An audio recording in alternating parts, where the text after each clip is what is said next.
बिस्मिल्लाहिर्रहमानिर्रहीम अल्हम्दुलिल्लाहि रब्बिल आलमीन वस्सलातु वस्सलामु अला सय्यिदिल अंबिया वल मुरसलीन।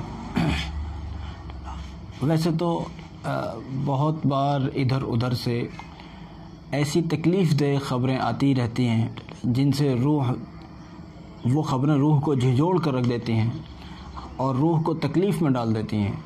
लेकिन कभी ना कभी कोई ऐसी अच्छी ख़बर भी आ जाती है जिससे रूह एकदम शाद हो जाती है, रूह को एकदम बहुत खुशी हो जाती है कि वाह भाई बहुत अच्छा काम हुआ, कितनी अच्छी ख़बर है, कितना दिल फरहत में आ गया है।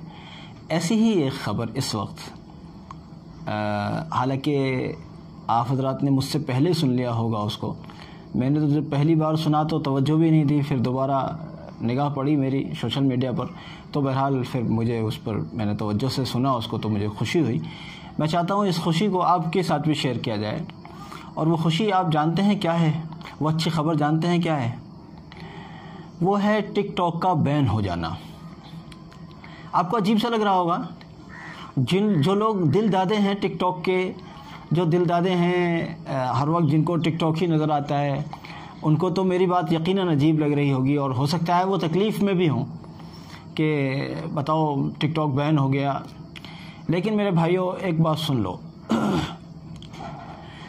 टिकटॉक ने उम्मत को कहीं कभी नहीं छोड़ा।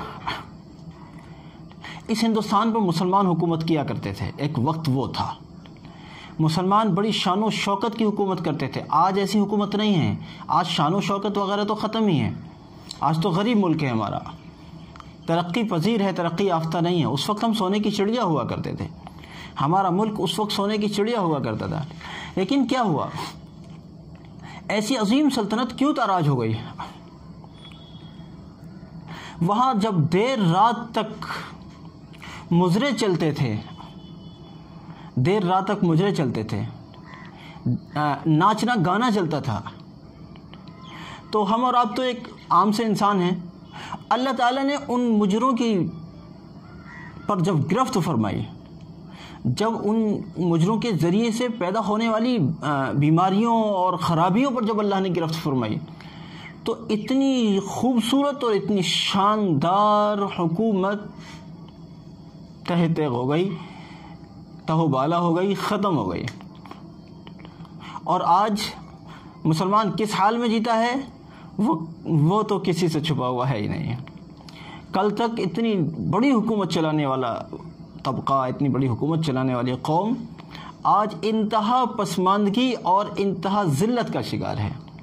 जानते हैं इसकी वजह क्या है? जहाँ इसकी और भी बहुत सारी वजह हैं, मैं ये नहीं कहता कि सिर्फ़ एक यही वजह है, जहाँ और बहुत सारी वजह हैं वहाँ एक वजह ये भी है कि जब पासबान सल्तनत ने रातों के औकात को नाचने गाने वालियों का नाच गाना देखने पर जब गुजारना शुरू किया, उन रातों को बर्बाद करना शुरू किया, तो अल्लाह रब्बुल इज़्ज़त ने धीरे धीरे धीरे धीरे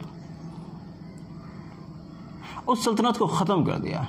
और उसके ख़ात्मे की बुनियाद मेरे नज़दीक तो अकबर के दौर में ही पड़ गई थी, लेकिन तारीख़ के मुताबिक जहांगीर के दौर में। अकबर का दौर मैंने इसलिए कहा है कि अकबर ने वो दीन इलाही चलाया था, तो गोया उसने जब अल्लाह के दीन से बगावत की तो ख़ुद ही अपने उसने पैर काट लिए। लेकिन उसके सामने अगर उस तरह से अगर नमूदार नहीं हुए नताइज, तो फिर उसकी नस्लों के सामने वो सब कुछ हुआ। वही सेम टिकटॉक पर हो रहा था।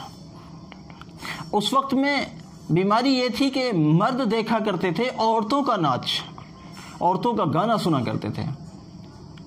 लेकिन यहाँ बीमारी ये थी कि यहाँ औरतें भी सुन रही हैं और मर्द भी सुन रहे हैं। यानी वहाँ चलो नाचने गाने वाला सारा माशरा नहीं हुआ करता, नाचने गाने वाली सारी औरतें नहीं हुआ करती। उस वक्त में हया और इफ़्फ़त का भी दौर था। चंद औरतें अगर इस पेशे से जुड़ भी गई थीं, चाहे किसी भी वजह से जुड़ गई, उनकी कोई मजबूरी थी या उन्हें नचाया जा रहा था, जो भी कुछ था वो सब एक अलग टॉपिक है। तो लेकिन जब उनका नाच देख देख कर रातों को बर्बाद किया जा रहा था, और वो कौम जिसको अपनी सल्तनत के दिफा और तहफ़्फ़ुज़ के लिए और अपनी कौम की तरक्की के लिए रातों को उठकर मुसल्ले तर करके अल्लाह रब्बुल इज़्ज़त के हुज़ूर मांगना चाहिए था, वो कौम जब नाच गाने पर आ गई और मुसल्ले सूने और वीरान हो गए, तो कौम तबाह हो गई। وہی حال جب آج کی نئی نسل جس کے ذمے تھا اپنے قومی مسائل کو حل کرنے کے لیے کوششیں کرنا، اللہ رب العزت کے حضور راتوں کو اٹھ کر دعائیں مانگنا، اپنے ملک کی ترقی اور بقا اور بہبود کے لیے کوششیں کرنا، وہ قوم ناچنے گانے میں ٹک ٹاک پر آ گئی۔ میرا ناچ دیکھو، میرے اسٹنٹ دیکھو، میرے اسٹائل دیکھو، میرے لباس دیکھو، میری خوبصورتی دیکھو، یہ ساری چیزیں لڑکیوں میں بھی اور لڑکوں میں بھی۔ تو اس سے قوم جن بیماریوں کے اندر مبتلا ہوگی یا ہو رہی ہے، کچھ تعجب نہیں ہے۔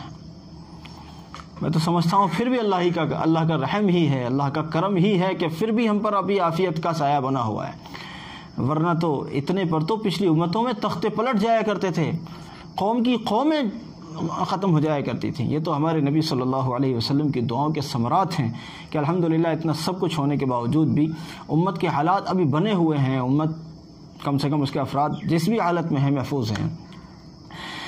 بہرحال ٹک ٹاک کے متعلق پھر ایک بات کہ اگر جن لوگوں کو تکلیف ہو رہی ہے کہ ہم ٹک ٹاک چلایا کرتے تھے اور ہم اب نہیں چلا رہے ہیں، اب بھی ان کو مشورہ دیتا ہوں اللہ کے واسطے پابندی لگنے پر ہی صحیح کم سے کم توبہ کر لیجئے، کم سے کم توبہ کر لیجئے، یا اللہ ہم سے غلطی ہوئی، ہم نے بڑے مجرے دیکھے ٹک ٹاک پر، اللہ ہمیں معاف کر دیجئے، اللہ ہمیں معاف کر دیجئے، ہماری غلطی ہو گئی، اب نہیں دیکھیں گے اللہ، کم سے کم اللہ سے صلح کر لیجئے، بھلے پابندی لگنے کے بعد ہی کر لیجئے لیکن اللہ سے صلح کر لیجئے۔ کیا اچھی بات ہوتی کہ ہم اس پر پابندی لگنے سے پہلے اس پر لعنت بھیجتے اور کہتے اللہ بس اب نہیں دیکھوں گا، اب مجھے معاف کر دیجئے، کیا اچھا ہوتا۔ لیکن اگر ایسا ہم نہ کر سکے، اب پابندی لگ گئی، ملکی مصلحتوں کے پیش نظر پابندی لگی، تو کم سے کم اب بھی اللہ سے توبہ کر لیں، یا اللہ ہمیں معاف کر دیجئے، ہم سے غلطی ہو گئی، اب نہیں کریں گے۔ آؤ ہم سب توبہ کرتے ہیں، اے اللہ ہماری توبہ ہے، اللہ ہماری توبہ، اللہ ہماری توبہ ہے، اللہ ہماری توبہ کو قبول فرما لے اور ہماری ساری نوجوان نسل کو بھی توبہ کی توفیق دے دے، اور اللہ اپنے فضل سے ہمیں استقامت بھی عطا فرما۔ میری اس درخواست کو سب لوگوں تک پہنچائیں تاکہ سب لوگوں تک یہ اہم پیغام پہنچے۔ جزاکم اللہ، السلام علیکم ورحمۃ اللہ۔